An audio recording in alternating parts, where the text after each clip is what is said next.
इंग्रजी नवीन वर्षात येणारा पहिला सण म्हणजे मकर संक्रांत आणि हिंदू पंचांगानुसार हा सण पौष महिन्यात साजरा केला जातो. पौष महिन्यात जेव्हा सूर्य मकर राशीत प्रवेश करतो तेव्हा मकर संक्रांतीचा सण साजरा केला जातो. या दिवशी देवी संक्रांतीला महत्त्व असते. देवी संक्रांती जगदंबेचे दुसरे रूप आहे.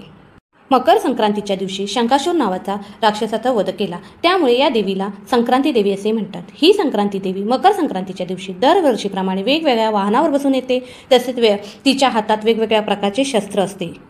त्याचप्रमाणे वेगवेगळ्या रंगाचे वस्त्र देखील परिधान करून येत असते. थोडक्यात काय तर दरवर्षी संक्रांती देवीच्या पेहरावात वाहनात बदल होत असतात. संक्रांतीच्या दिवशी देवी कोणत्या रंगाचे वस्त्र परिधान करून येते आणि कुठल्या वाहनावर येते याला खूप महत्त्व असतं. संक्रांती देवी ज्या रंगाचे वस्त्र परिधान करून येते तो रंग सणाला पूर्णपणे वर्ज्य केला जातो. मकर संक्रांतीचे फल काय आहे ते आता आपण पाहूया. मंगळवार दिनांक 14 जानेवारी 2025 म्हणजे शके 1946 पौष शुक्ल 1 रोजी सकाळी 8:54 सूर्य मकर राशीत प्रवेश करीत आहे. मकर संक्रांतीचा पुण्यकाल मंगळवार दिनांक 14 जानेवारी 2025 रोजी सकाळी 8:54 पासून संध्याकाळी 4:54 पर्यंत आहे.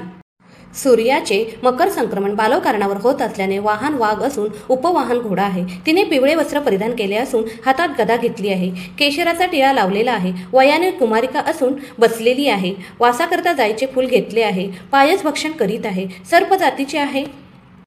भूषणार्थ मोती धारण केले आहे. वार नाव व नक्षत्र नाव मोहदरी असून समुदाय मुहूर्त 45 आहे. पूर्वेकडून पश्चिमेकडे जात आहे व वायव्य दिशेकडे पाहत आहे.